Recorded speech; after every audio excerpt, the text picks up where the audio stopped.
Assalamualaikum warahmatullahi wabarakatuh. Waalaikumsalam warahmatullahi wabarakatuh. Selamat pagi semuanya, anak-anak kelas 5 SD Negeri Pangkal Saka. Bagaimana kabarnya hari ini? Alhamdulillah, luar biasa. Allahu Akbar. Yes. Ibu semangat sekali ya. Pada kesempatan kali ini, Ibu akan mendampingi kalian untuk belajar mengenai salah satu materi di kelas 5, yaitu pada materi pembelajaran IPAS. Sebelum Ibu memulai, marilah kita berdoa. Ibu minta satu siswa untuk berdoa. Silakan di depan. Bismillahirrahmanirrahim. Alhamdulillahi rabbil alamin. Arrahmanirrahim. Maliki yaumiddin. Iyyaka na'budu wa iyyaka nasta'in. Ihdinas siratal mustaqim. Siratal ladzina an'amta 'alaihim ghairil maghdubi 'alaihim waladdallin. Amin. Sudah berdoa dari rumah dan Ibu lihat semuanya sudah berdoa. Sekarang kita ngadep ke depan. Di sini ada gambar apa? Organ manusia. Nah, di sini ada beberapa nama organ. Coba disebutkan yang sudah ada di tanda panah. Yang pertama ada apa? Hidung, mulut, taring, trachea, paru-paru, bronkus. Dari organ tubuh manusia ini ada beberapa yang masuk ke namanya organ pernapasan. Kaitannya dengan pembelajaran hari ini, kita akan belajar tentang organ pernapasan pada manusia. Tujuannya apa pembelajaran hari ini? Yaitu yang pertama, agar kalian mengetahui macam-macam organ pernapasan pada manusia. Dan yang kedua, tujuannya adalah untuk mengetahui mekanisme pernapasan pada manusia. Sebelum Ibu lanjut, Ibu pengen tahu apakah di sini ada yang pernah berpengalaman ikut bapak ibunya atau saudaranya ke pasar? Begini ya, coba kalian lihat. Ketika kalian ikut ke pasar, apakah kalian pernah mencium bau di sana? Tahu ikannya apa lagi? Sampah, anak, gitu ya? Dan pernapasan apa? Pernapasan apa yang itu udah indikasi bau? Hidung. Jadi hidung itu salah satu organ pernapasan pada manusia. Sekarang Ibu mau kalian tahan napas selama 2 menit. Udah? Gimana rasanya ketika kalian menahan napas? Kenapa? Kok bisa ya ketika kita tidak bernafas itu rasanya di dada itu sesak? Ada yang bisa jawab? Belum ada. Oke, kita bedah mengenai pernapasan dan kenapa ketika kita menahan nafas itu rasanya sesak sekali gitu ya. Kita akan belajar mengenai pernapasan ini melalui alat peraga yang akan Ibu bagikan. Sebelumnya Ibu mau bantu kalian, kan ini jumlahnya 30. Ibu bantu menjadi 5 kelompok. 5 kelompok itu ada 6 orang ya. Cukup sampingan gini, nah ya. Ibu bagikan alat peraga sekaligus LKPD. Di LKPD-nya itu ada panduannya untuk praktek di alat peraganya ya.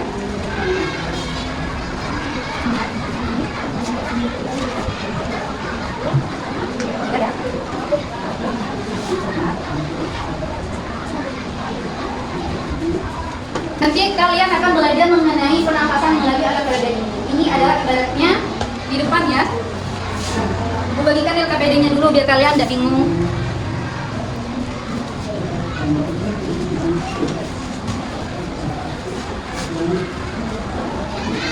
Lihat di lembar, isi dulu ya nama kelompoknya di depan, cukup nama panggilan aja, nama orang.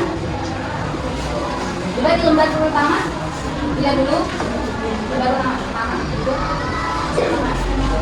nama panggilan saja, diisi nama kelompoknya ya.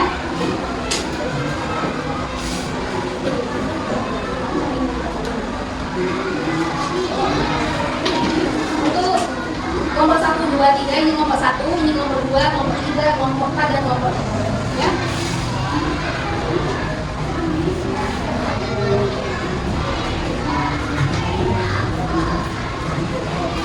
Ya, di LKPD yang terakhir dari buka semua. Pertanyaannya yang pertama, ini menunjukkan apa? Alat peraga, masing-masing bagian alat peraga itu coba diibaratkan dengan gambar yang di depan. Kalau untuk ini ibaratnya apa? Mari. Pak? Mari. Silakan isi. Bisa ya? Ini gerakan apa tadi? Lanjut. Bisa dilihat di depan. Yang kedua itu di sebelah cabang. Cabang kalau di gambar ini apa? Bronchiolus itu cabang yang lebih kecil. Ambil cabang yang lebih besar adalah bronchus. Terus di balonnya yang ini memperagakan alat organ apa? Pulmo atau paru. Terus untuk yang di bawah bagian yang ini adalah ini, tidak ada ya? Apa? Kemarin di siklus 1 Ibu sudah menjelaskan untuk yang ini adalah diafragma.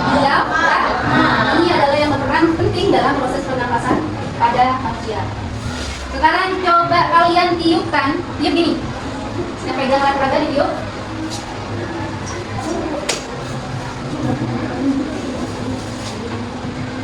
Ketika kalian tiup, itu artinya ada udara masuk melalui hidung, kemudian mengalir ke paling, kemudian ke bronkus, kemudian di paru-paru. Akibatnya ketika ada udara masuk, maka paru-paru yang dibedakan dengan balon mengembang.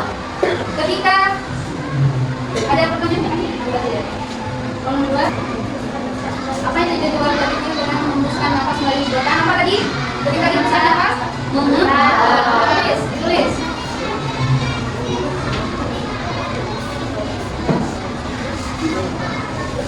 Soal nomor 3, gimana?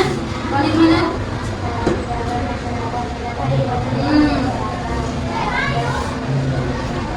Sekarang latihan menarik praktek menarik balon yang di bawah yang menandakan ini adalah otot diafragma. Ketika ini ditarik, maka paru-parunya ditarik ini untuk bisa mengembang. Tanyanya gimana? Dari balon yang berada pada bagian yang berada kemudian tuliskan apa yang kalian amati pada bola itu. Ketika otot diafragma ditarik, balon ditarik, maka yang kalian amati apa? Balonnya mengembang dan balon yang di bawah melengkung ke bawah. Tulis untuk ke bawah dan untuk balon kecil mengembang. Soal yang nomor berapa? Kalau tadi menarik, sekarang melepaskan. Ketika dilepaskan, ini kan mengembang. Ketika dilepaskan, maka yang terjadi pada balon posisi balon yang di bawah melengkung ke atas, yang menandakan nanti dijelaskan dari proyek ini. Jadi apa yang kalian nanti melukis dengan posisi balon yang di bawah melengkung ke atas. Menjelaskannya dari awal ya. Ini adalah salah satu alat peraga pernapasan pada manusia, di mana di sini diibaratkan hidung, tempat masuknya udara. Nah, di sini adalah paling, di sini adalah bronkus, di sini adalah paru-paru, di sini adalah rongga dada. Nah, di bawah rongga dada itu adalah otot diafragma. Di sini yang berperan besar dalam proses pernapasan manusia. Ketika manusia bernafas, yang istilahnya disebut dengan inspirasi atau proses menghirup oksigen dan keluar ke dalam tubuh, posisinya seperti ini. Jadi otot diafragmanya yang awalnya datar, ini akan melengkung ke bawah, gitu. Ketika kalian ekspirasi atau menghembuskan nafas, itu posisinya melengkung ke atas. Lalu bagaimana Bu? Kenapa ketika kita menahan nafas itu rasanya sesak di dada? Kenapa? Ibu mau tanya dulu. Ketika kalian bernafas yang biru itu apa? Oksigen. Yang dikeluarkan apa?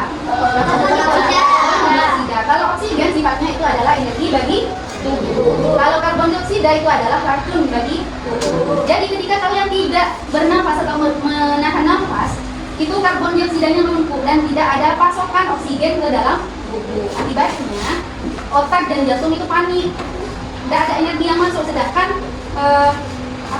karbon dioksidanya yang bersifat racun bagi tubuh itu semakin banyak dan bisa dikeluarkan. Itu sebabnya kalian merasa paham. Jadi apakah kalian sudah tahu prosesnya gimana untuk pernapasan? Lalu keluar lagi melalui atas ya, keluar lagi. Jadi apa dulu? Dari hidung. Tulis hidung. Lalu strip apa setelah hidung? Paring. Setelah paring mengalir ke apa udaranya? Batang apa? apa? Paru-paru. Setelah dari paru balik lagi ke atas. Ulang lagi ya, ke bronkus, paru dan. Paham ya?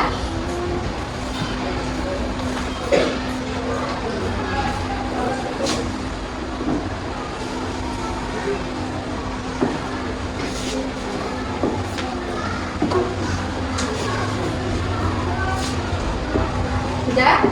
Coba ambil ya PPD-nya. Nanti Bu.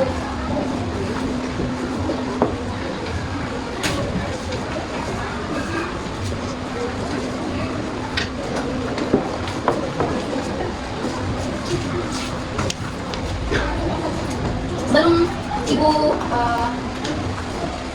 menyimpulkan materi, mungkin dari kalian ada yang masih belum paham dan ingin bertanya mengenai mekanisme pernapasan pada manusia. Ibu, ini dulu.